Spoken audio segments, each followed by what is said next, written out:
السلام علیکم. آج ہم نمرہ احمد کے ناول مالا کی ایپیسوڈ نمبر 14 سنیں گے. میرا دراز کس نے کھولا؟ شبنم. انٹرکام اٹھا کر شبنم کو بلانے لگا تھا جب زارا گہری سانس لے کر بولی، میں نے کھولا تھا. میں ایک فائل ڈھونڈ رہی تھی. اندر ایک ٹوٹا ہوا بسکٹ رکھا تھا. میں نے اٹھا کر پھینک دیا کہ تم نے دیکھ لیا تو خفا ہو گئے. کسی سٹاف نے صفائی کے دوران لاپرواہی سے اندر چھوڑ دیا ہوگا. وہ اسے دیکھ کر رہ گیا. اف زارا. کرب سے آنکھیں میچی.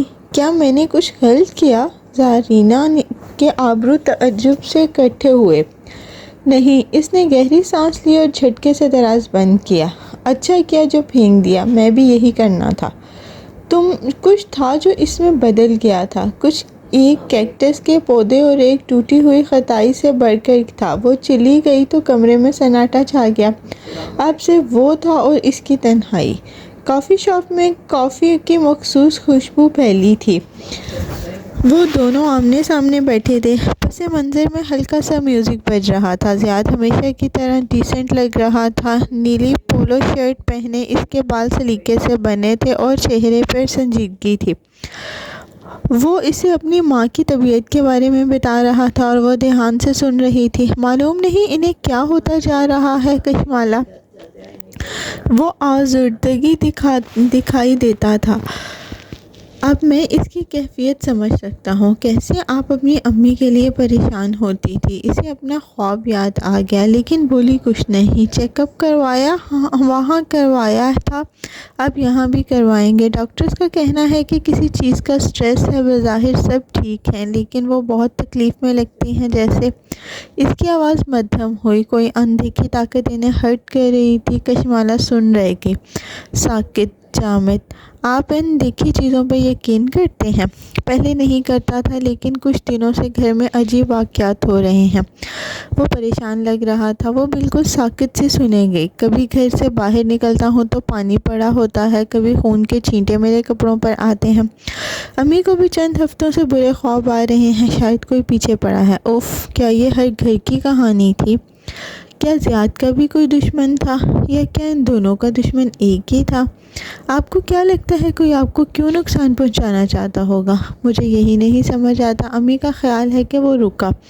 آواز دھیمی ہوئی. کوئی ہمارا رشتہ ختم کرانے کے لیے یہ کر رہا ہے.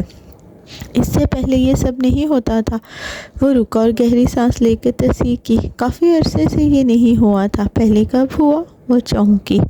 جب سبزینہ کی ڈیتھ ہوئی، میری منگیتر کی. ان دنوں یہ واقعات ہونے لگے تھے. اس سے پہلے میں ان باتوں پہ یقین نہیں مانتا تھا لیکن تب ایسا بہت کچھ ہوا تھا جو مجھے پیرانارمل لگا تھا.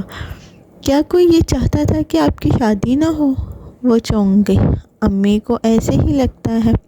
اس کے شانے اچکا دیے. چند لمحے کے لیے میز پر خاموشی چھا گئی. میری امی نے ایک بہت مشکل زندگی گزاری ہے کشمالہ. سبزینہ سے منگنی کے بعد ہمیں لگا کہ فائنلی میں ان کو ایک خوشی دینے جا رہا ہوں. اس نے کافی کا گھونٹ بھرنے کے لیے کپ اٹھایا.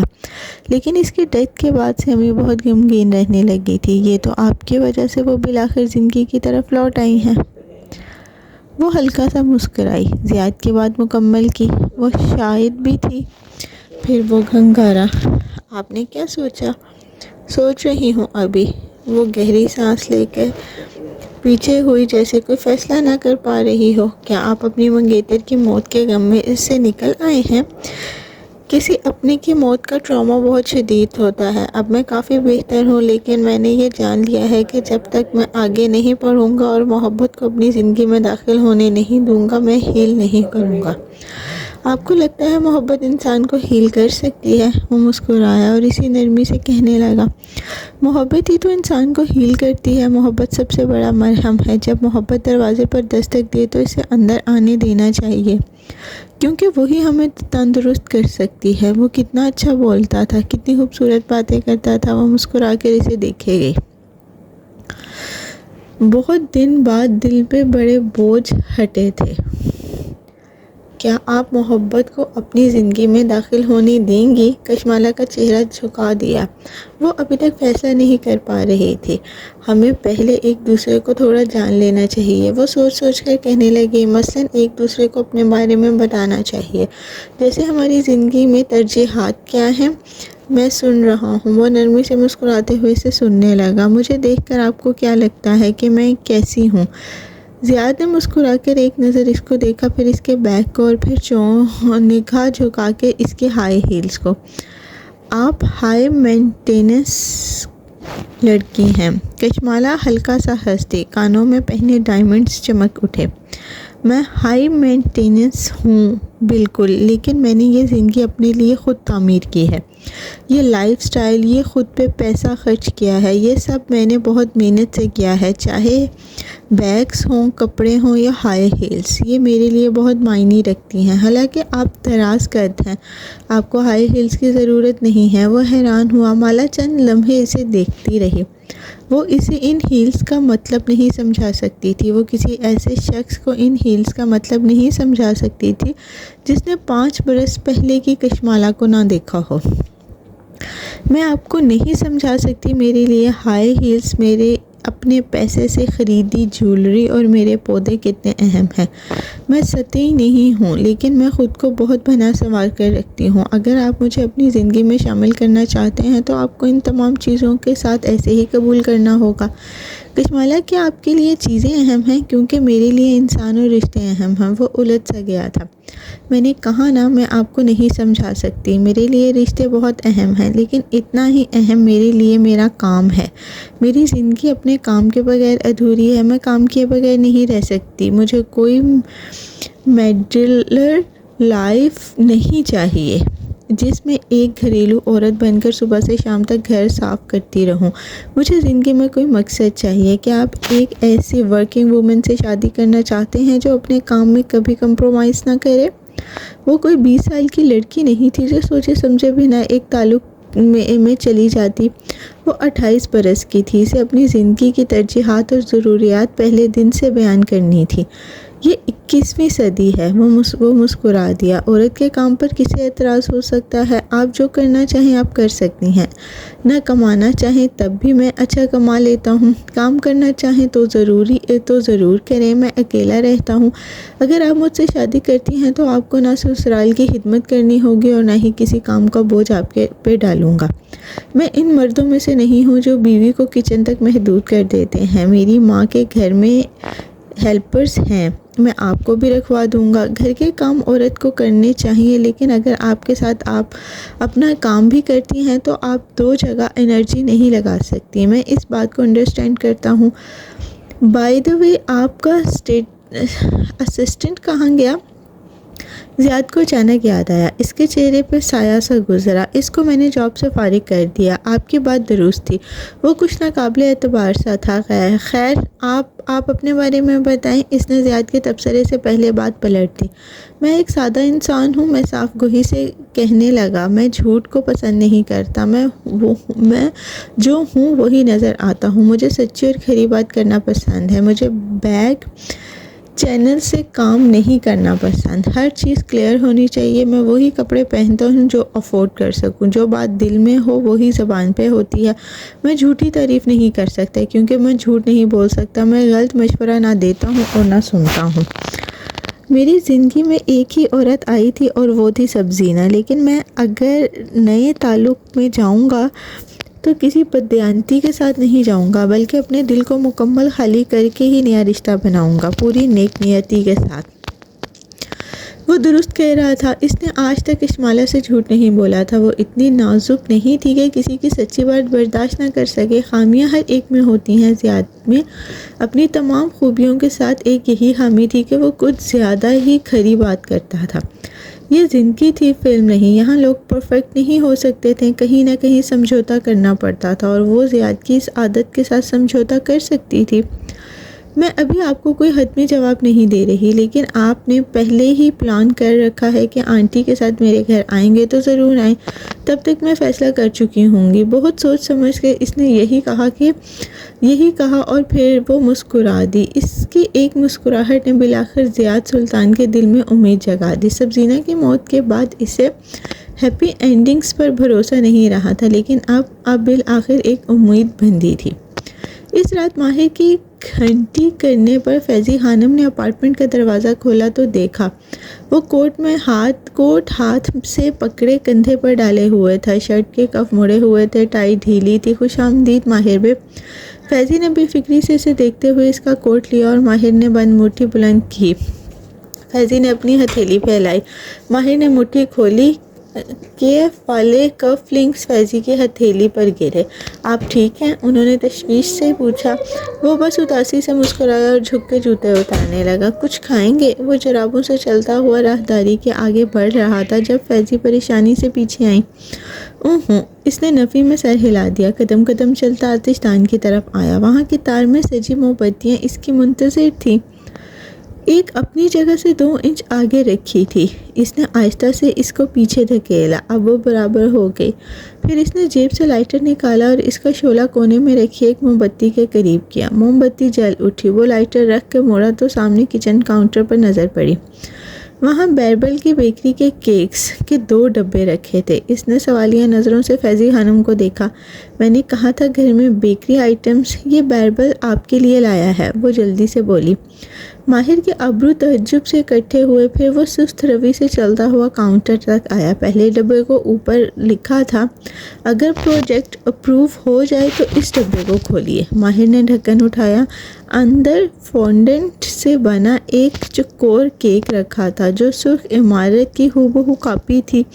اس کے چہرے پر مدھم سی مسکراہٹ ابھری۔ پھر اس نے دوسرا ڈبہ دیکھا، اگر پروجیکٹ مسترد ہو جائے تو اس ڈبے کو کھولیے۔ ماہر نے ڈھکن اٹھایا تو دوسرا کیک نظر آیا۔ وہ ایک انسانی چہرے کی شکل کا کیک تھا، معمر کتری بینکس کا چہرہ جس کے دانت ڈریکولا جیسے بنے تھے اور آنکھوں سے خون بہہ رہا تھا۔ وہ دھیرے سے ہنس دیا، ایڈیٹ، اور سر جھٹک کر ڈھکن واپس گرا دیا۔ یہ 10 منٹ میں میرے گھر سے غائب ہونے چاہیے۔ فیضی خانم کا اشارہ کر کے وہ جیب میں تھر تھراتا موبائل نکالتے ہوئے لیونگ روم میں واپس آیا۔ ایل شیپ صوفے، اونچی گلاس وال کے سیاہ سفید مخملی پردے اور آتش دان کے قریب رکھی سیاہ ونگ چیئر، سب اسے خاموشی سے دیکھے گئی۔ موم بتی کی موم پگھل رہی تھی اور سارے میں کیکٹس فلور لیف کی خوشبو پھیل رہی تھی۔ یہ نئی موم بتی تھی جو اس نے کل آرڈر کی تھی۔ اس کی خوشبو فیضی خانم کے لیے نئی تھی، وائٹ ہیئر کالنگ۔ وہ فون ہاتھ میں لیے صوفے پہ بیٹھا اور اس کے بج کے ختم ہونے کا انتظار کیا۔ مالک اسے دوپہر سے کال کر رہا تھا اور وہ اس وقت مالک سے بات نہیں کرنا چاہتا تھا۔ گھنٹی خاموش ہوئی تو مالک کا میسج موصول ہوا۔ وہ اپارٹمنٹ بلڈنگ آئی تھی، وہ جان گئی ہے۔ انگریزی کے 2 الفاظ نے ساری کہانی سمیٹ دی۔ ماہر نے کرب سے آنکھیں بند کی، ذہن میں گھڑی کی ٹک ٹک پاکستان آنے کے وقت سے بج رہی تھی۔ ابھی ناکارہ بجا تو ابھی بجا، اور بالآخر وہ بج اٹھا تھا۔ سب کچھ جل کر راکھ ہو گیا تھا۔ یقیناً اب وہ اس سے نفرت کرتی ہوگی۔ خطائی اور کڑک چائے کی خوشبو اس نفرت کے آگے اسے بھول جائیں گے۔ اس نے صوفے پر ٹیک لگائی اور پیر لمبے کر کے میز پر رکھ دیے، پھر چھت سے لٹکتے فانوس کو دیکھنے لگا۔ ہر طرف خاموشی تھی۔ بیربل بتا رہا تھا، فیضی خانم میز پر پانی کا گلاس رکھتے ہوئے بولی۔ وہ فانوس کو دیکھتے ہوئے سنے گیا۔ اس کا سارا اسٹاف بیربل کو خبریں پہنچاتا تھا کہ اگر عمارت کا رنگ بدل دیتے تو یہ پروجیکٹ آپ کو مل جاتا۔ وہ گلاس رکھ کر سیدھی ہوئی اور ناسمجھی سے اسے دیکھا۔ ایک رنگ ہی تو تھا ماہر بے، آپ نے کیوں نہیں بدلا؟ اس نے فانوس کو دیکھتے ہوئے گہری سانس لی۔ جس زمانے میں لیونارڈو ونچی نے مونا لیزا بنائی تھی، آرٹسٹ پورٹریٹس بناتے ہوئے اپنے سبجیکٹس کا چہرہ سنجیدہ بناتے تھے، کیونکہ ایک پورٹریٹ بنانے میں کئی ہفتے لگ سکتے ہیں۔ کوئی انسان ہفتوں تک مسکرا کے آرٹسٹ کے سامنے نہیں بیٹھ سکتا تھا، لیکن ڈونچی نے لیزا نامی ایک ماڈل کے لیے موسیقار ہائر کیے۔ جو اسے انٹرٹین کرتے تھے اور وہ مسکراتے ہوئے پوز کیے رکھتی تھی۔ یوں اس نے وہ بنایا جو اس زمانے کے تمام لوگ نہیں بناتے تھے، ناپسند کرتے تھے۔ اس نے مسکراہٹ پینٹ کی۔ اسے آرٹ کہتے ہیں۔ میں نے فیضی خانم آرٹ بنایا تھا۔ میں اسے ایک بے وقوف عرب بوڑھے کے حوالے نہیں کر سکتا تھا، لیکن انہوں نے آپ کا ڈیزائن ریجیکٹ کر کے آپ کو افسردہ کر دیا۔ فیضی کو سمجھ میں نہیں آ رہا تھا کہ وہ کیسے اپنے مہربان مالک کا موڈ بہتر کرے۔ ماہر نے فانوس سے نظریں ہٹا کر اسے دیکھا۔ تمہیں کیسے معلوم میں افسردہ ہوں؟ کیونکہ آپ خاموش ہیں۔ آپ نے 3 ماہ ضائع کیے اس ڈیزائن کے پیچھے۔ فیضی خانم، وہ ہلکا سا مسکرایا، گال میں گڑھا بنا۔ میں افسردہ نہیں ہوں، میں سوچ رہا ہوں یہی کہ کیف کو کیسے اس مسئلے سے نکالیں گے۔ وہ وقتاً پریشان تھی۔ اوہ، صوفے کی پشت سے سر ٹکائے اس نے فیضی خانم کو دیکھا۔ اس کی مسکراہٹ گہری ہوئی۔ وہ قطری بینکر میرے پاس اس لیے آیا تھا کیونکہ ہم استنبول والے یورپ کے دوسرے آرکیٹیکٹ فرم سے سستے ہیں۔ ہمیں بھی اس کے نام کی ضرورت تھی تاکہ ہمارا پورٹ فولیو بہتر ہو۔ لیکن وہ سیدھا ہوا اور پھر اٹھ کھڑا ہوا۔ وہ فیضی خانم سے کافی دراز قد تھا اور گردن اٹھائے اسے دیکھنے لگی۔ لیکن جب اس نے فیصلہ سنانے کے لیے منہ کھولا تو میں نے دعا مانگی تھی کہ وہ میرا ڈیزائن ریجیکٹ کر دے۔ فیضی خانم نے لب حیرت سے کھل گئے کیونکہ اس نے فیصلہ سنانے سے پہلے مجھے ایک مہنگا مشورہ دے دیا تھا۔ یہ عمارت قطر میں کام نہیں کرے گی۔ لیکن وہ مسکرایا دل سے، یہ استنبول میں کام کرے گی۔ میں اس عمارت کو غلط جگہ کے لیے ڈیزائن کر رہا تھا۔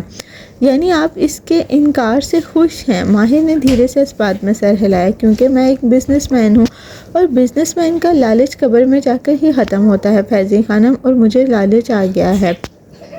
وہ مسکرایا تو گال کا گڑھا گہرا ہوا۔ میرے آرٹ کو قطری کیوں بنائیں؟ میں خود کیوں نہ بناؤں؟ وہ تحقیر سے اسے دیکھ رہی تھی۔ میں نے 3 ماہ ضائع نہیں کیے ہیں اور نہ ہی ایک پیسہ۔ میں نے قطری بینک کے پیسے پر ماڈل بنایا اور انہوں نے مجھے ہر گھنٹے کے لیے پے کیا ہے۔ میں نے کہا نا میں افسردہ نہیں ہوں، میں صرف سوچ رہا ہوں کہ میں یہ کیسے کروں گا۔ پھر اس نے موبائل نکالا اور ایک کال ملائی۔ وقت، میں نے تمہیں کرتال، استنبول کے ایک انڈسٹریل علاقے کو اپنا کمرشل پلاٹ بیچنے کے لیے کہا تھا، لیکن میرا ارادہ بدل گیا ہے۔ اس پلاٹ کو مارکیٹ سے ہٹا لو۔ میرے پاس اس جگہ کا ڈیولپ کرنے کا ایک آئیڈیا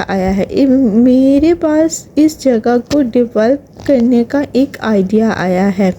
وہ اپنے ریئل اسٹیٹ ایجنٹ سے فون پہ بات کرتے ہوئے کمرے کی طرف جا رہا تھا۔ فیضی خانم گمسمسی سے دیکھے گئی۔ اس کا مالک وقت اور پیسہ وہاں ضائع نہیں کرتا تھا جہاں اس سے منافع نہ ہو۔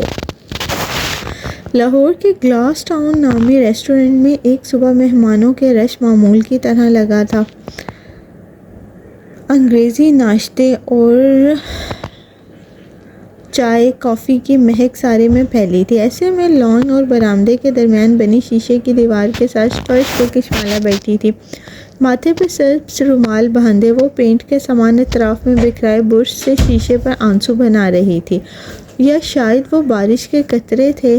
کوئی شیشے کی دوسری طرف سے گزرتا تو شیشہ گہرا ہو جاتا، لمحے بھر کے لیے اسے معلوم اپنا عکس بھی دکھائی دیتا۔ سبز رومال، چہرے پر پینٹ کے 2 دھبے،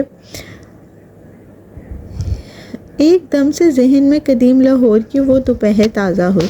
گلاس ٹاؤن کے انگریزی ناشتے کی مہک پس منظر میں چلی گئی اور اس کا دل و دماغ میں خطائی اور کڑک چائے کی خوشبو پھیل گئی۔ اس نے کس کی آنکھیں میچیں؟ مجھے کیف کے بارے میں نہیں سوچنا، مجھے اپنے بارے میں سوچنا۔ آنکھیں کھول کر سر جھٹکا اور برش سے سرمئی پینٹ مکس کرنے لگی۔ اس کا چہرہ پلیٹ پر جھکا ہوا تھا۔ برش کی ٹپ سے پینٹ لگا کر اسے اٹھایا تو شیشے پر اپنا عکس نظر آیا۔ اس کے پیچھے کوئی کھڑا تھا، سیاہ چغے میں، ماتھے پر نارنجی رومال باندھے۔ اس نے اپنا گندے میلے ناخنوں والا سیاہ ہاتھ مالا کے کندھے پر رکھا۔ وہ چیخ مار کے مڑی، برش ہاتھ سے گر گیا۔ گھبرا کر اس نے اطراف میں دیکھا، وہاں کوئی نہیں تھا۔ قریبی میزوں پر موجود لوگ مڑ مڑ کر اسے دیکھنے لگے۔ سوری، وہ ہامتے ہوئے انداز میں معذرت کرتی چیزیں اٹھانے لگی۔ پینٹ کے چند چھینٹے دیوار پر جا پڑے تھے، وہ جلدی سے انہیں صاف کرنے لگی، پھر ایک دم دوبارہ مڑ کر اپنے اطراف کو دیکھا، وہاں کوئی بھی نہیں تھا، لیکن اسے کندھے پہ ہاتھ کا دباؤ واضح محسوس ہوا تھا۔ اس کا دل ابھی تک بری طرح سے دھڑک رہا تھا، وہ بار بار گھبرا کر دائیں بائیں دیکھتی تھی، ایسے لگ رہا تھا جیسے کوئی اس کے بہت قریب موجود ہے اور اس پر نظر رکھے ہوئے ہے۔ وہ زیر لب آیت الکرسی پڑھنے لگی۔ کبیرہ سعدان اپنے مرمری اسٹوڈیو میں کھڑے اینک لگائے چند آرکیٹیکٹس کا جائزہ لے رہی تھی۔ سامنے مخملی ڈبوں میں زیورات کے مختلف ڈیزائن رکھے تھے، وہ ایک ایک کو غور سے دیکھتے اور آگے بڑھ جاتی۔ کانوں میں ہینڈ فری لگے تھے جن میں فرزین بیگم کی پریشان آوازیں گونج رہی تھیں۔ سنا ہے نگینہ بیماری کے باوجود زیاد کے ساتھ پاکستان آ گئی ہے، وہ جلد حورِ جہاں کے گھر جائے گی اور مالا اور زیاد کا رشتہ طے کرنے۔ لگتا ہے وہ والا عامر بابا بھی ناکام ہو گیا۔ اوہو، کبیرہ نے مسکرا کر ایک زمرد کا جڑاؤ کنگن اٹھایا اور غور سے اونچا کر کے روشنیوں میں دیکھا۔ نہیں ہوگا۔ کیا نہیں ہوگا؟ یہ رشتہ نہیں ہوگا، مجھے یقین ہے، تم دیکھتی جاؤ، وہ بہت اعتماد سے کہہ رہی تھی، لبوں پر مسکراہٹ تھی۔ اس صبح سے دوپہر تک ماہر اپنے آفس میں کام کرتے ہوئے کتنی ہی دفعہ کھڑکی میں رکھے کیکٹس کو دیکھ چکا تھا۔ وہ مرجھایا ہوا لگ رہا تھا، اس کی جڑیں کمزور اور رنگ بھورا پڑ رہا تھا۔ شبنم 2 دفعہ وضاحت دے چکی تھی، تیسری دفعہ پوچھنے پر وہ برا مان گئے۔ ماہر بھی مجھ سے میٹنگز فکس کروا لیں، ڈنر ارینج کروا لیں، جو کہیں گے میں کر دوں گی، لیکن میں پودوں کا خیال نہیں رکھ سکتی۔ میں نے پودے کبھی نہیں رکھے، آپ کے ساتھ رہ کر میں بھی مشین بنتی جا رہی ہوں۔ مالک اسے آج بھی کال کر رہا تھا، لیکن اس نے اس کی بات کرنا نہیں چاہتا تھا۔ مالک نے میسج کر کے کیف جمال کی کارگزاری ماہر کو بتا دی تھی۔ کیف کی کزن صفورہ نے کیف سے مالک کا نمبر لے کر اسے کال کی تھی اور اسے بہت سنائی تھی، ساتھ یہ بھی بتایا کہ انہوں نے کیف سے اسلحے کے زور پہ جو کام کروایا ہے اس کا حساب انہیں دینا پڑے گا، اور یہ کہ وہ لوگ اس کی دوست کے قریب نہ آئیں تو بہتر ہوگا۔ ماہر نے مالک کو کوئی جواب نہیں دیا، چپ چاپ اپنا کام کرتا رہا۔ واو، آواز پہ وہ چونکا۔ بیربل دروازہ کھول کے اندر آ رہا تھا، اس کا چہرہ طنزیہ مسکراہٹ سے لبریز تھا، گھنگریالے بال ہوا میں جھول رہے تھے۔ میں مصروف ہوں بھی کی بورڈ پر ٹائپ کرتے ماہر نے سر اٹھا کر اسے تھکان سے دیکھا۔ یقیناً مالک اسے بھی کیف جمال کی کتھا سنا چکا ہوگا۔ وائے، کیا کہا تھا میں نے تمہیں ماہر فرید؟ بیربل اس کے سامنے آیا اور میز پر ہتھیلی رکھ کر اس کی طرف جھکا۔ اس کی آنکھوں میں نے کہا تھا نا والی چمک تھی۔ بھی میرے پاس وقت نہیں ہے، اس نے سختی سے اپنی بات دہرائی۔ میں نے کہا تھا نا کہ وہ لڑکا کیف جمال تمہیں دھوکہ دے گا، وہ تمہیں ویلن بنا کے پیش کرے گا، لیکن تم نے کیا کہا؟ بیربل میرا دماغ خراب نہ کرو اس وقت۔ تم نے کہا کہ بیربل ایک کیک بنانے والا آدمی ہے، بیربل ایک single source of income per گزارا کرنے والا آدمی ہے۔ وہ طنز پہ مسکراتے ہوئے اسے اس کے الفاظ لوٹا رہا تھا۔ ماہر لب بیچے برہمی سے اسے دیکھے گیا۔ بیربل باپ کی دولت لٹانے والا آدمی ہے، بیربل کو تو کسی چیز کا پتہ ہی نہیں چلتا، اس لیے بیربل کی بات کیوں سننی جائے؟ پھر کون درست ثابت ہوا؟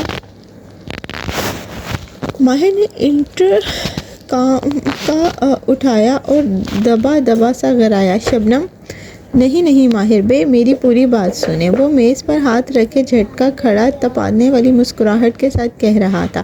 کیف جمال نے اسے کہا ہے کہ تم ایک گینگسٹر ہو، تم نے اسلحے کے زور پر اس بیچارے کو مجبور کیا ہے۔ شبنم بھاگتی ہوئی اندر آئی اور بوکھلا کر ان دونوں کو دیکھا۔ ماہر نے بازو اٹھا کر اشارہ کیا، نکالو اس آدمی کو میرے آفس سے۔ نہیں، مجھے ذرا اپنے اسٹریٹ سمارٹ بھائی سے حساب کتاب تو کرنے دو۔ بیربل، چلو یہاں سے۔ ماہر کا موڈ پہلے ہی خراب ہے۔ شبنم نے اسے بازو سے تھاما اور باہر لے جانے لگی۔ بیربل کی نصیحت نہ سننے کا انجام دیکھ لیا، وہ بلند آواز میں کہتا جا رہا تھا اور شبنم اسے کھینچ کر باہر لے کے جا رہی تھی۔ ماہر نے ہاتھ جھلا کر جاؤ کہا اور بدمزگی سے بڑبڑاتے ہوئے کام کی طرف متوجہ ہو گیا۔ چھوڑو مجھے، تم ویسے بھی میری سیکنڈ لاسٹ فیورٹ ہو۔ باہر نکل کے بیربل نے خفگی سے اپنا بازو چھڑایا، پھر کالر درست کیے بالوں میں ہاتھ پھیرا اور مسکرا کر شبنم کو دیکھا۔ کاش میرا باپ زندہ ہوتا اور یہ منظر دیکھتا، پھر اسے احساس ہوتا کہ اس کا کون سا بیٹا زیادہ سمارٹ ہے۔ تمہارا باپ زندہ ہوتا تو تمہارے کریڈٹ کارڈ کے بل بھی دیکھتا، جن میں وہ تمام تحفے درج ہیں جو تم لڑکیوں کے لیے خریدتے ہو، وہ بھی ایک جیسے۔ کسی دن تمہاری ساری گرلز فرینڈ ایک ساتھ بیٹھ گئی نا تو تم بچوں گے نہیں۔ شبنم نے اینک کے پیچھے سے اسے گھورتے ہوئے کہا۔ تم کیوں جلتی ہو؟ وہ مسکرا کر سر جھٹک کے آگے بڑھ گیا۔ شبنم پیر چٹک کے رہ گئی۔ وہ اسٹاف کے ہال کے سامنے سے گزرا تو کئی سر اٹھے، کئی مسکراہٹوں کا تبادلہ ہوا۔ وہ سب کو مسکرا کے سلام کرتا آگے بڑھ رہا تھا جب ایک دم رک گیا۔ لفٹ سے چند افراد نکل رہے تھے۔ اس کے پاس ایک ٹرالی تھی جن میں سرسبز پودوں والے گملے تھے۔ پودے؟ اس نے حیرت سے ابرو اٹھائے۔ ہاں، ماہر نے سارے آفس میں پودے لگانے کا کہا ہے۔ بیربل کے چہرے پر بھرپور مسکراہٹ بھر آئی اور آگے بڑھنے لگا، لیکن شبنم نے اس کو کہنی سے واپس کھینچ لیا۔ بل ادا کرو ماہر کا، جو تم نے اپارٹمنٹ اور کار کا نقصان کیا ہے۔ بل؟ بیربل نے مسکرا کر سر ہلایا۔ ابھی ادا کرتا ہوں، سود سمیت۔ بازو چھڑا کر وہ مسکرا کے آگے بڑھا۔ اس کا رخ کیفیٹیریا کے انچارج خاتون کی طرف تھا جو پودے ارینج کرا رہی تھی۔ آبلہ جم، پیاری آپا، مسکرا کر تابعداری سے انہیں روکا۔ وہ رکی اور اسے دیکھ کر مسکرا دی۔ خوش آمدید بیربل بے۔ وہ اس سے سر ہلا ہلا کر دعائیں دینے لگی۔ ماشاءاللہ، کیف سرسبز ہونے جا رہا ہے، وہ سراہتے ہوئے کہنے لگی۔ شبنم ان دونوں کے ساتھ آ کھڑی ہوئی۔ وہ مشکوک نظروں سے بیربل کو گھور رہی تھی۔ اس کا کوئی بھروسہ نہ تھا۔ ہاں، ماہر بے نے سارے آفس میں پودے لگانے کے لیے کہا ہے۔ جانتی ہیں اس کی کیا وجہ ہے؟ وہ ان کی طرف جھک کر رازداری سے گویا ہوا۔ خاتون چونکی۔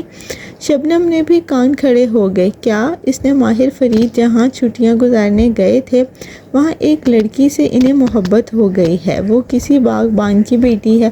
اسی کو خوش کرنے کے لیے ماہر یہ سب کر رہا ہے۔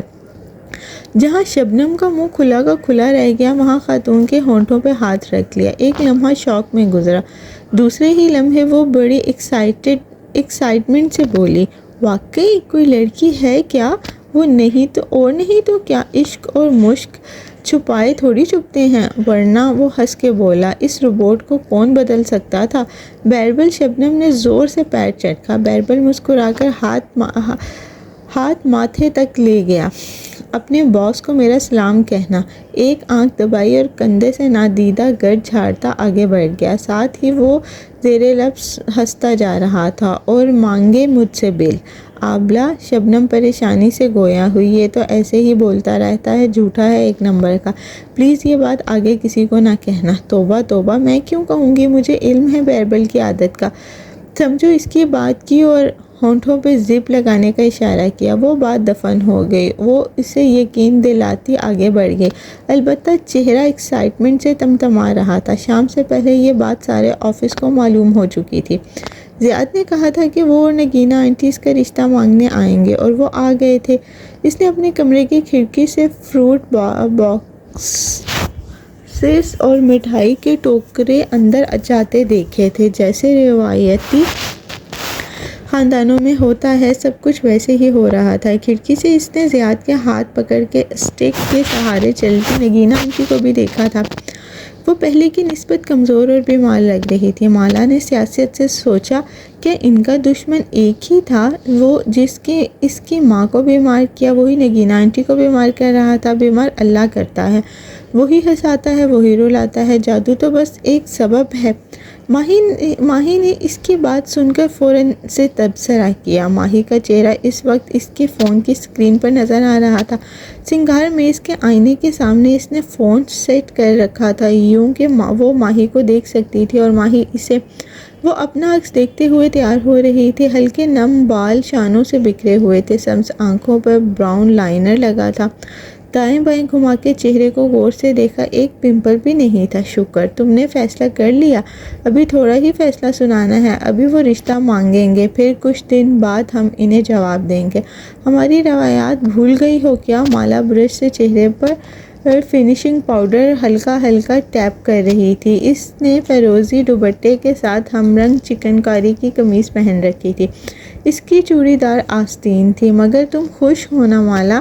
ماہی سوچتے ہوئے اسے دیکھ رہی تھی۔ آج خوش ہوں۔ وہ آج چہرے پر بلش لگا رہی تھی۔ رخسار کے گلابی پڑنے لگے۔ جو بھی ہو رہا تھا اسے برا نہیں لگ رہا تھا۔ مالا، ماہی کھنگاری، تمہیں زیاد پسند تھا یا تھوک نکلا؟ ماہر فرید۔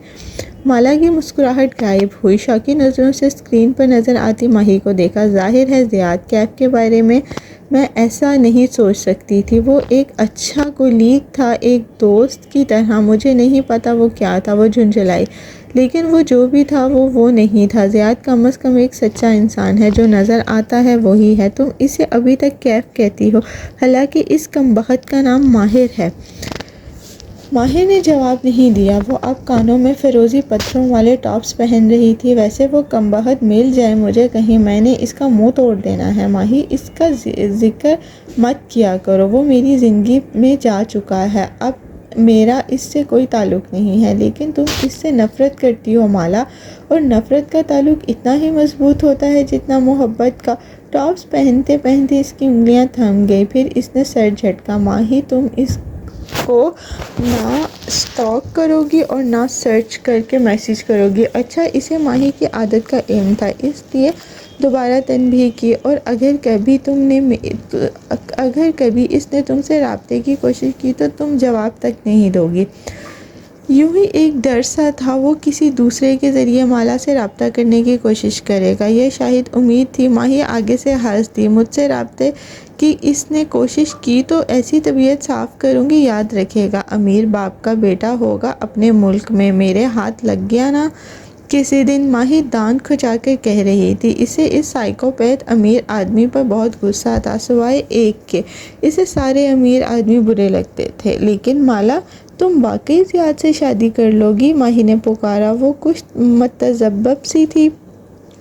مالا جلدی بالوں میں برش پھیر رہی تھی۔ میں تم سے بعد میں بات کروں گی، ابھی مجھے مہمانوں کے پاس جانا ہے، بات ادھوری رہے گی۔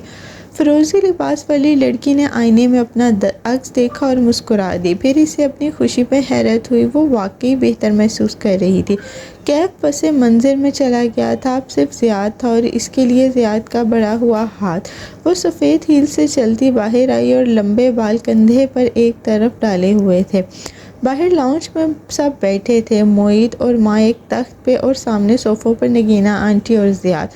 اسے دیکھ کر وہ ہلکا سا مسکرایا اور اٹھ کھڑا ہوا۔ وہ سیاہ شلوار قمیض میں ملبوس تھا، ہمیشہ کی طرح tall, dark and handsome, clean shave, نفاست سے کٹے بال اور اس کے چہرے کی مسکراہٹ۔ نگینہ آنٹی بھی محبت سے اٹھ کھڑی ہوئیں، ان کا چہرہ مزید نجیب ہو گیا تھا۔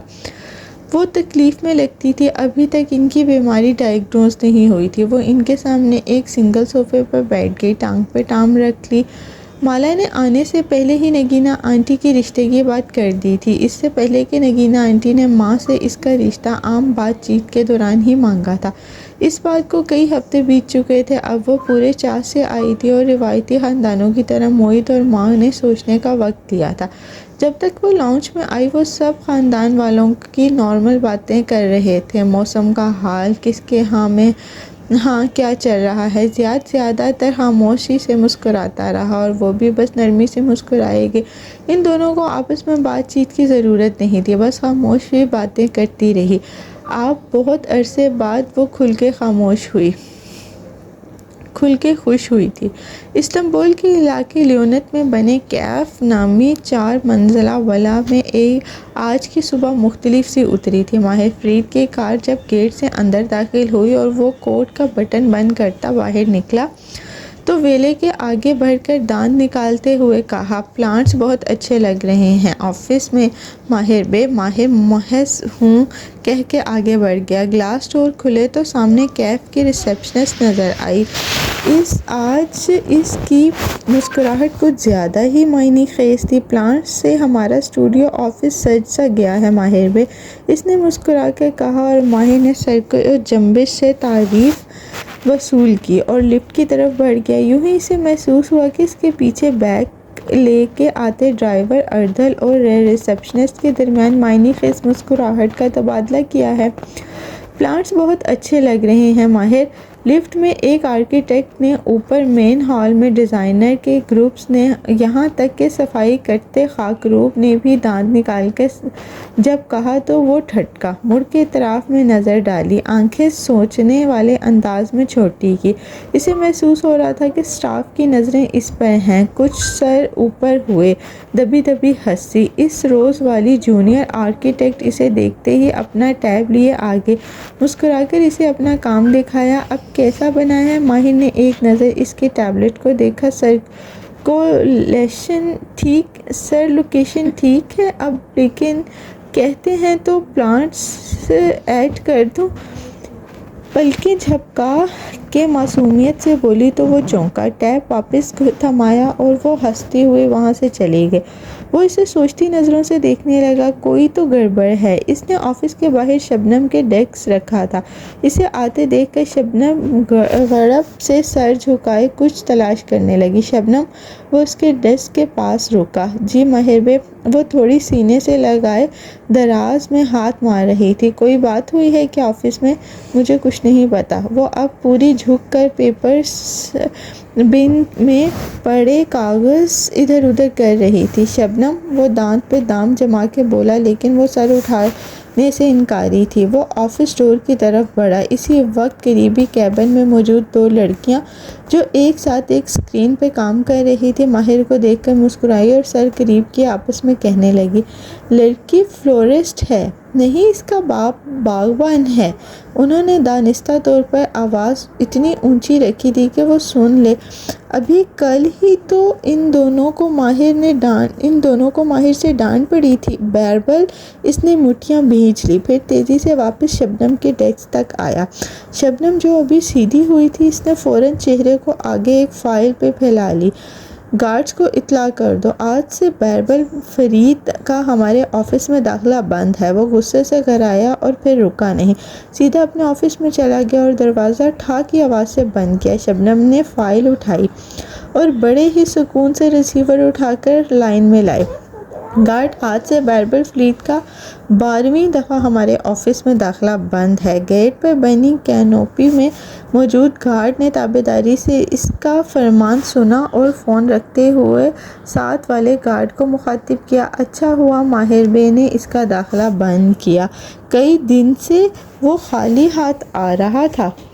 ہاں، اس دفعہ اسے چاکلیٹ بکلاوے کے بغیر داخلہ نہیں ہونے دیں گے۔ ہر دفعہ وہ ہمیں پستہ بکلاوے سے راضی کر لیتا ہے۔ دونوں اب سر جوڑے ان تمام چیزوں کے بارے میں سوچ رہے تھے جو بیربل کی بیکری میں بنتی تھی اور اس نے ابھی تک انہیں نہیں کھلائی تھی۔ اوپر ماہر کے آفس میں شبنم نے ہدایت کے مطابق کیف جمال کی ویڈیو کال ملا دی تھی۔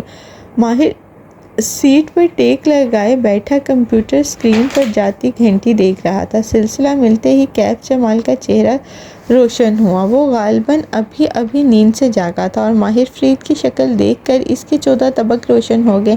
دیکھیں ماہر صاحب، وہ جلدی سے کہنے لگا، لیکن ماہر کے ہاتھ اٹھا کر اسے روک دیا۔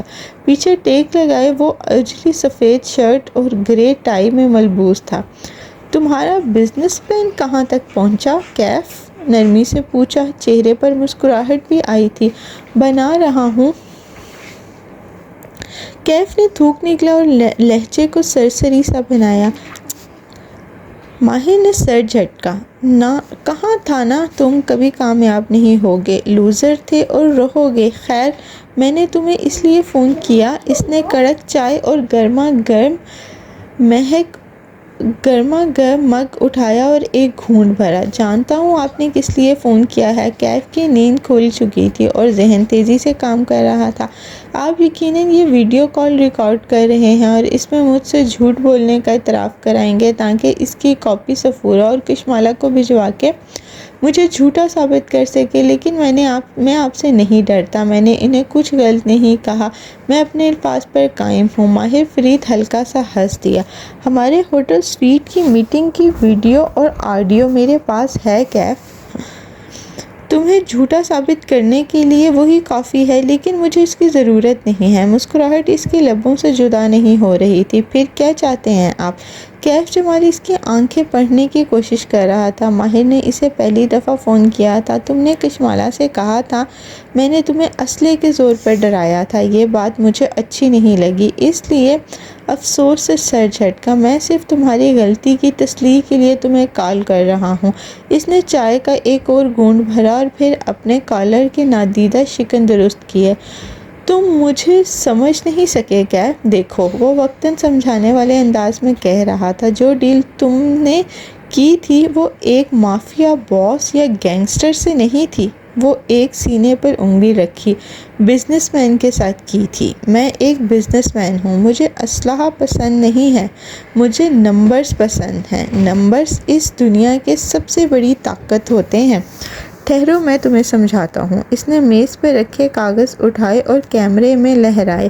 یہ تمہارے کریڈٹ کارڈز کے بل ہیں، یہ وہ تمام عیاشیاں جو تم نے ان 3 ماہ میں میرے کھاتے میں کی تھی۔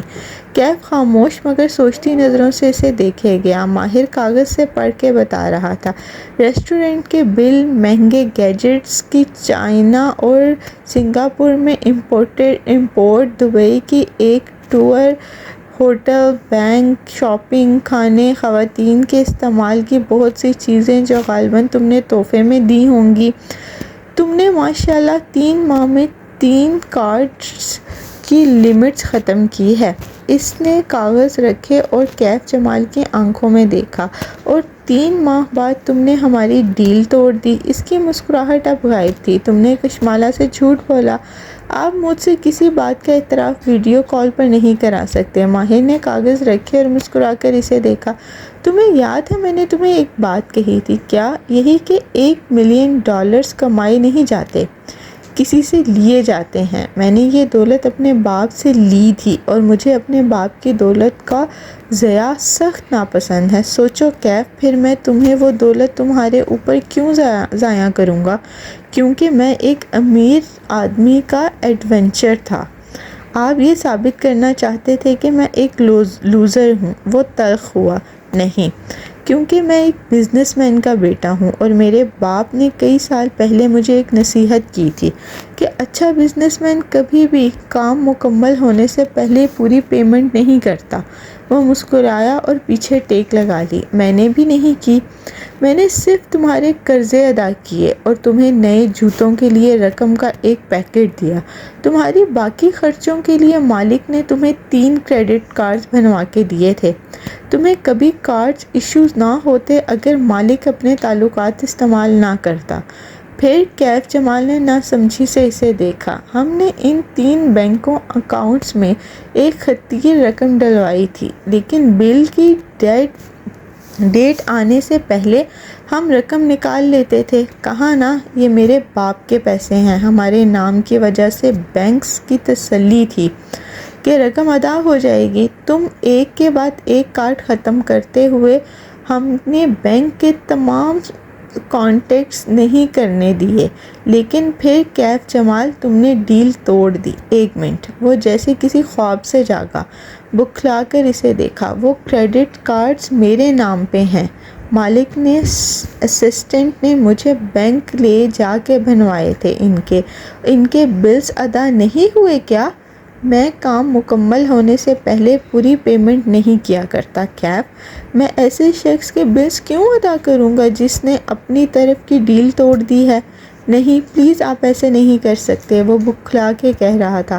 اس کا رنگ سفید پڑ رہا تھا، ٹانگوں سے جان نکل رہی تھی۔ یہ لاکھوں کے بل ہیں، میرے بائیو میٹرکس اور میرے شناختی کارڈ پر کارڈز مجھے ایشو ہوئے تھے، میں انہیں ادا نہیں کر سکتا۔ مگر ماہر فرید کا چہرہ سپاٹ تھا، سرد اور سپاٹ۔ یہ خرچے تم نے کیے ہیں اور ان کا بل بھی تم ہی بھرو گے۔ تم نے کہا تھا نا کشمالہ سے کہ تم نے ماہر فرید سے پیسے نہیں لیے، تو دیکھو میں نے تمہاری بات سچی کر دی۔ نہیں، پلیز یہ نہ کریں، میں بینک ڈیفالٹر بن جاؤں گا، میں برباد ہو جاؤں گا۔ ماہر زخمی سا مسکرایا اور آگے کو جھکا۔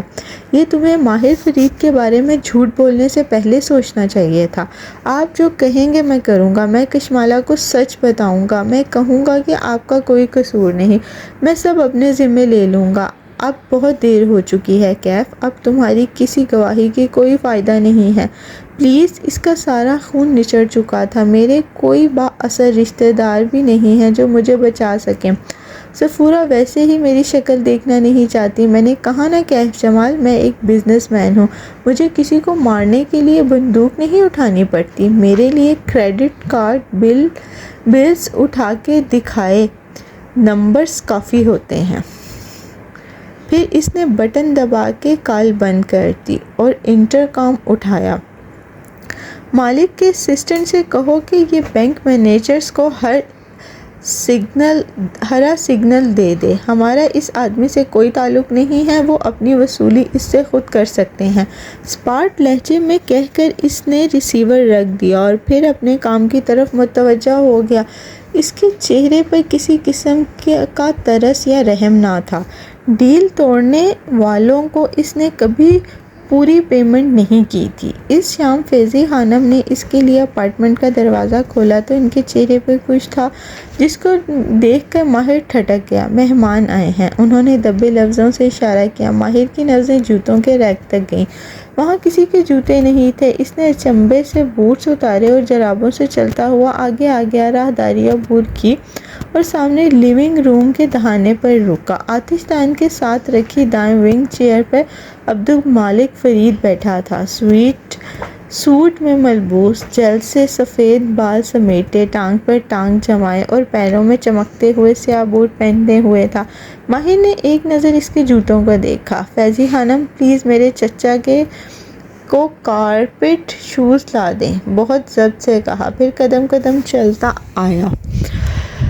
تمہیں یہاں آنے کی ضرورت نہیں تھی، میں تمہیں تمہارا وعدہ یاد کرانے آیا ہوں۔ ماہر وہ سنجیدگی سے سامنے کھڑے ماہر کو دیکھ رہا تھا اور ماہر اس کے جوتوں کو۔ مجھے اپنا وعدہ یاد ہے، میں واپس آ جاؤں گا۔ فیضی نے کارپٹ شوز لا کر مالک کے سامنے رکھے، لیکن وہ اسی طرح بوٹ والا پیر جھلاتا رہا۔ اور کیف؟ مالک نے ابرو اٹھائی۔ میں اسے بھی ساتھ ساتھ مینج کروں گا۔ ماہر اس کی زمین پہ رکھے بوٹ کو دیکھ رہا تھا۔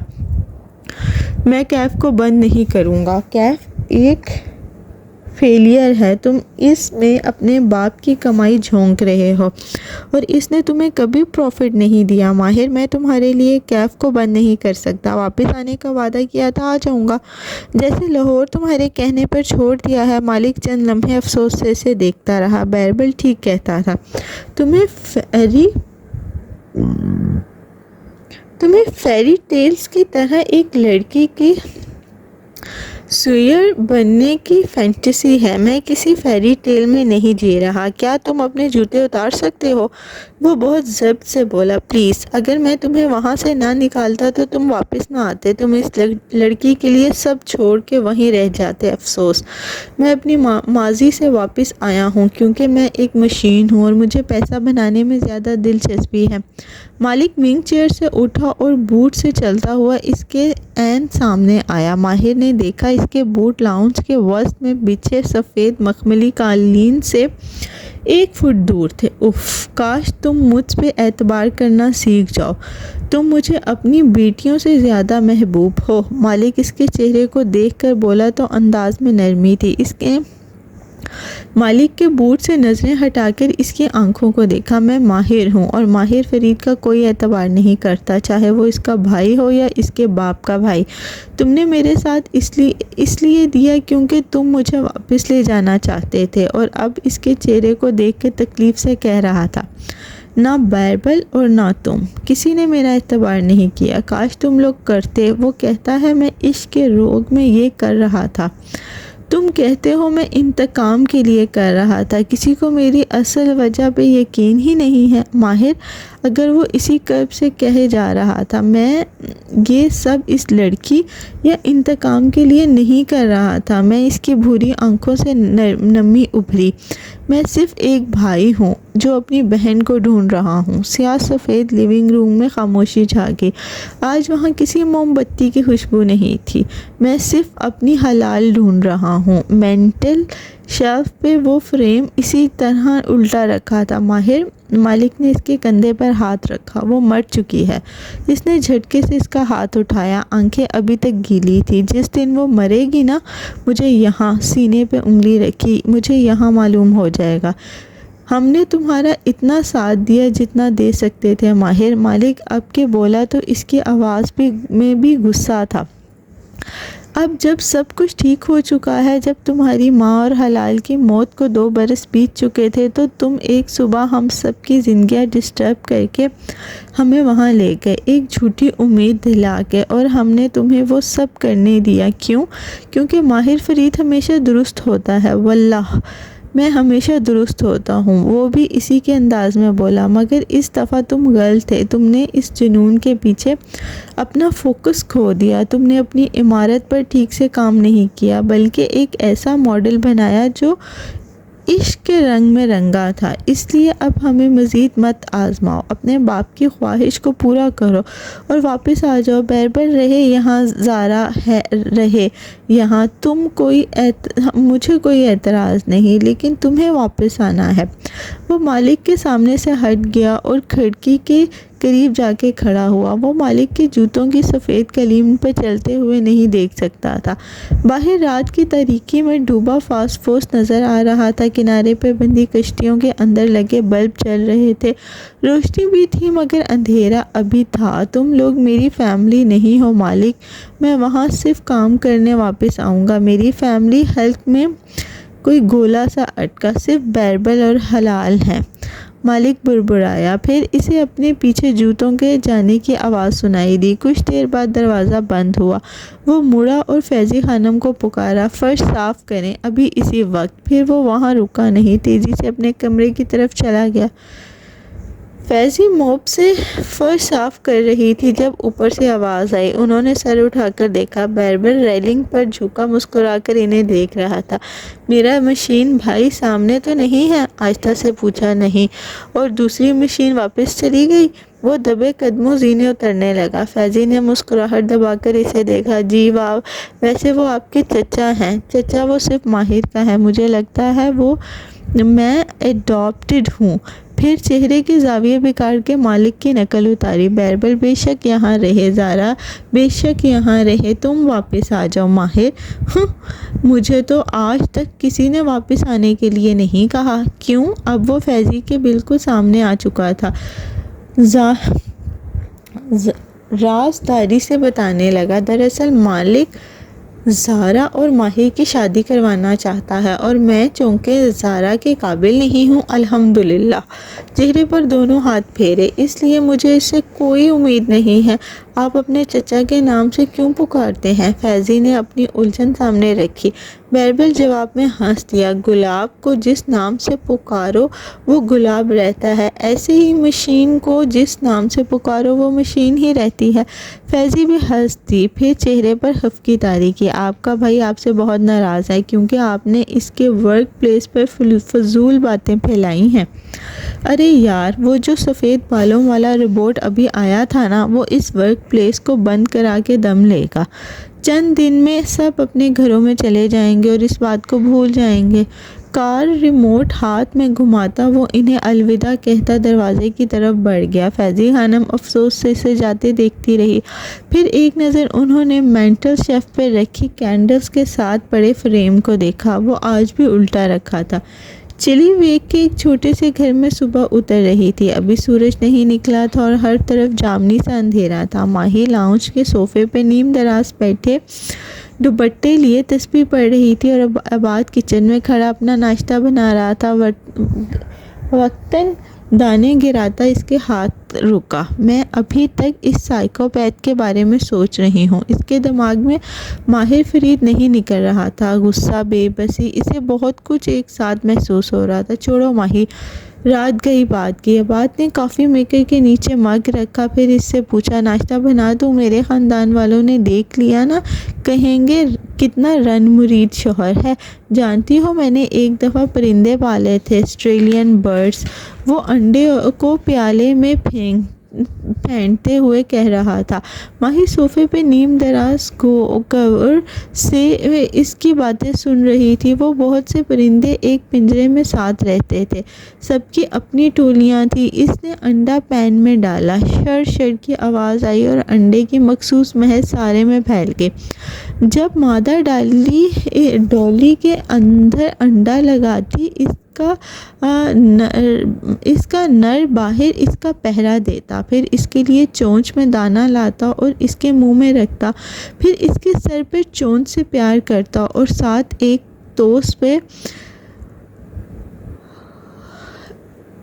ٹوسٹ پہ مکھن لگا رہا تھا۔ وہ 3 انچ کا پرندہ اپنی بیوی کا خیال رکھتا تھا۔ بطخیں بھی ایسے ہی کرتی ہیں، مرغے بھی۔ کسی نے سکھایا ہے ان پرندوں کو اپنی مادہ کا خیال رکھنا؟ اللہ تعالیٰ نے، تاکہ ان سے انسان بھی سیکھیں۔ اس نے ٹرے میں جوس اور ناشتے کی پلیٹیں سجائیں اور پھر انہیں لیے ماہی کے قریب آیا۔ یہ زن مریدی نہیں ہوتی، یہ وہ فطرت ہے جس پہ مخلوق کو پیدا کیا گیا ہے، صرف ہم انسان اس سے ہٹ گئے ہیں۔ ماہی نے مسکرا کر تشکر سے اسے دیکھا۔ وہ ناشتہ اس کے سامنے رکھ کے اب اپنا فون بیگ اٹھا رہا تھا۔ اسے کام کے لیے نکلنا تھا۔ آج آسٹریلین برڈز اپنی مادہ کا خیال رکھ سکتے ہیں۔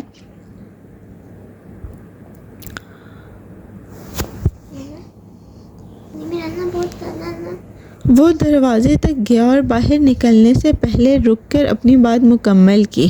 جب بطخ اپنی بطخ کا خیال رکھ سکتا ہے تو مجھے بھی چاہیے کہ میں توقف کیا کہ میں بطور انسان اپنی گائے کا خیال رکھوں۔ ماہی جو فخر سے مسکرا رہی تھی، اس کی مسکراہٹ یکدم غائب ہوئی۔ اللہ کی قسم، آج میں تمہیں مار ڈالوں گی۔ اس نے کشن اٹھا کر زور سے بات کی طرف پھینکا، لیکن وہ ہنستے ہوئے باہر نکل کے دروازہ بند کر چکا تھا۔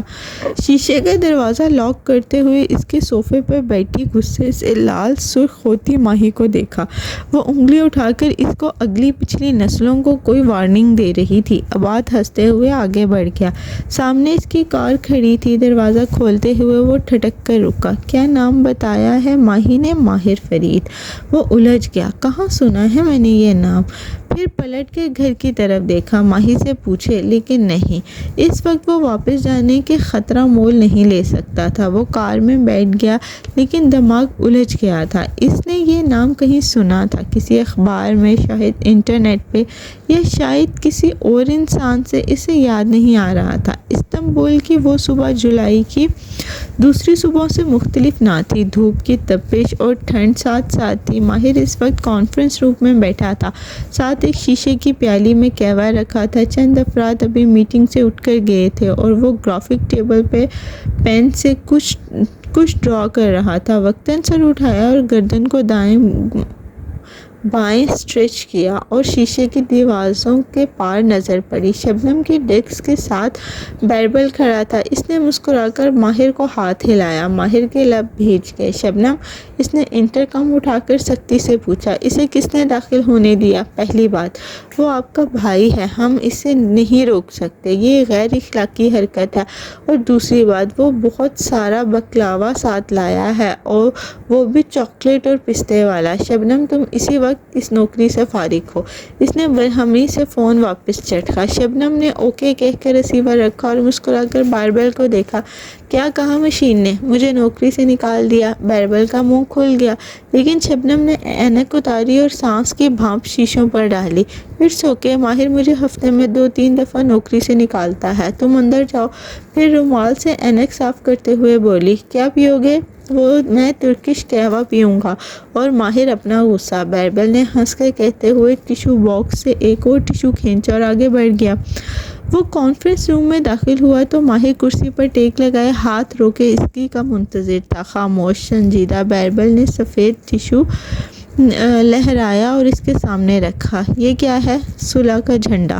باربل مسکرا کر برابر والی کرسی پر بیٹھا اور ٹانگ پر ٹانگ جما لی۔ تمہیں منانے آیا ہوں بھائی، تم مجھ سے ناراض ہونا، تم میرا سب سے قیمتی رشتہ ہو۔ اصل بات بتاؤ، وہ تھکان سے بولا۔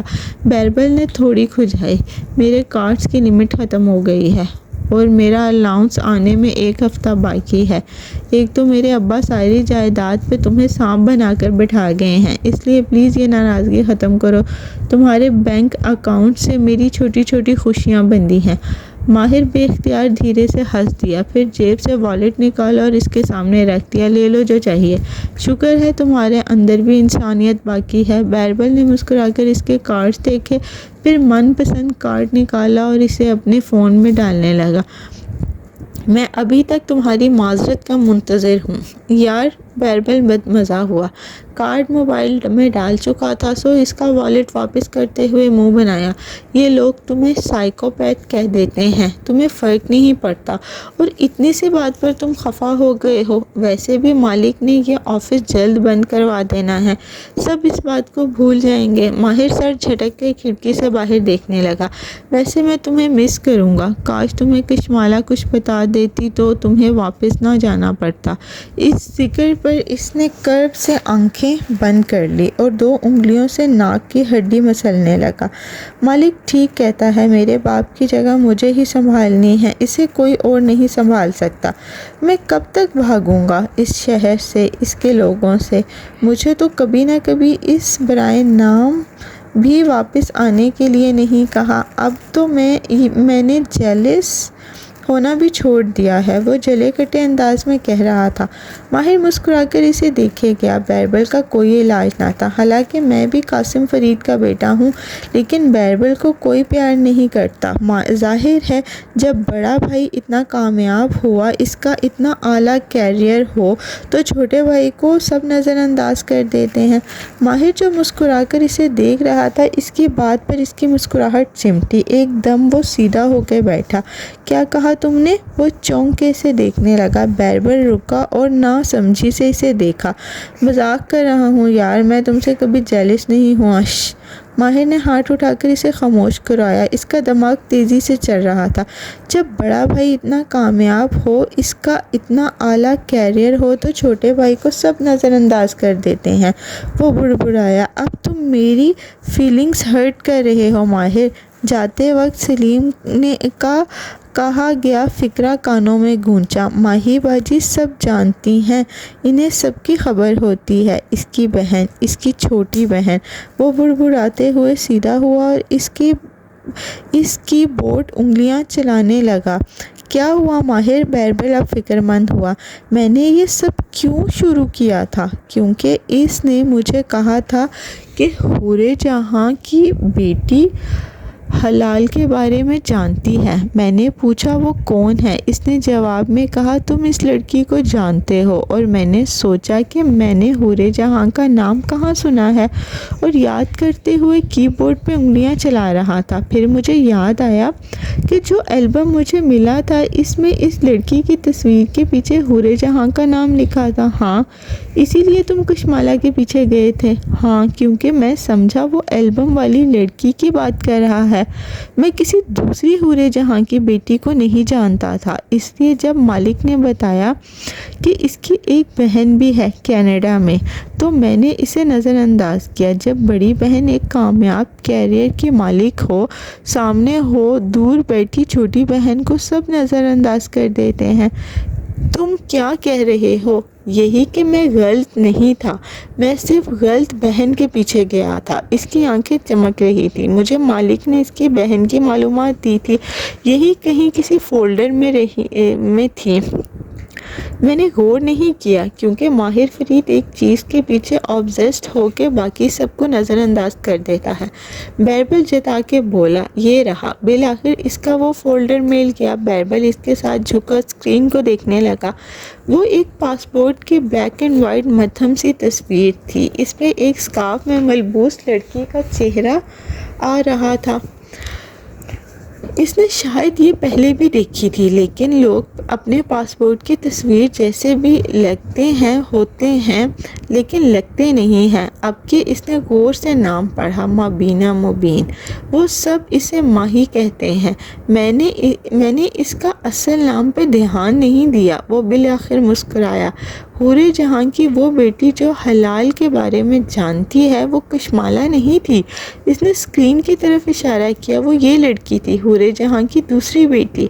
بیربل الجھن سے اسے دیکھ رہا تھا، لیکن اس نے کہا تھا کہ وہ بیٹی جسے تم جانتے ہو، اور تم تو صرف البم والی لڑکی کے نام سے واقف تھے، اس لڑکی مابینہ کو نہیں جانتے۔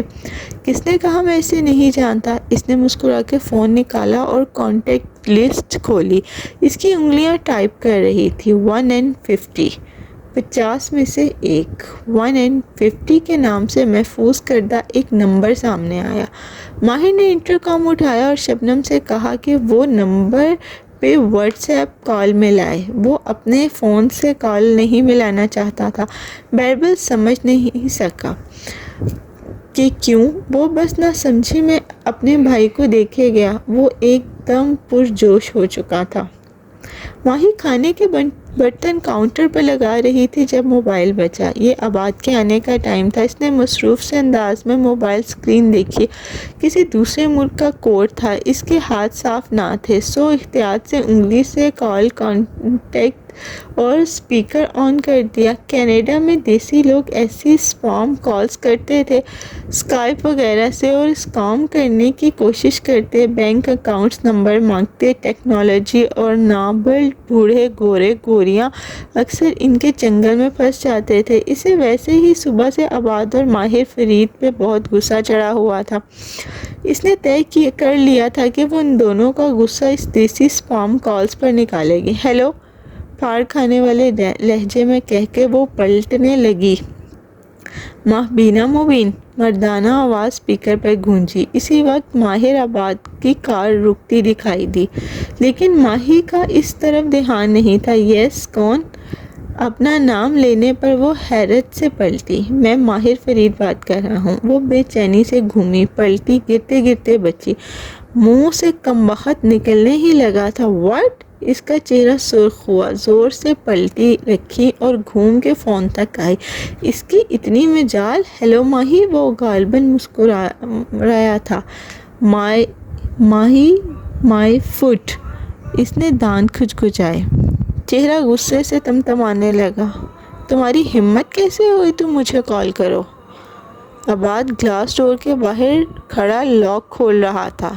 اس نے اچنبھے سے ماہی کو دیکھا جو اس کی طرف پشت کیے فون پہ کسی سے غصے سے بات کر رہی تھی۔ مسٹر ماہر فرید، میں مالا نہیں ہوں جو چپ چاپ برداشت کر جاؤں گی۔ میں ماہی ہوں۔ اگر تم مجھے اس لیے کال کر رہے ہو کہ میں مالا سے تمہاری کوئی سفارش کروں تو مجھے تم سے ملنا ہے۔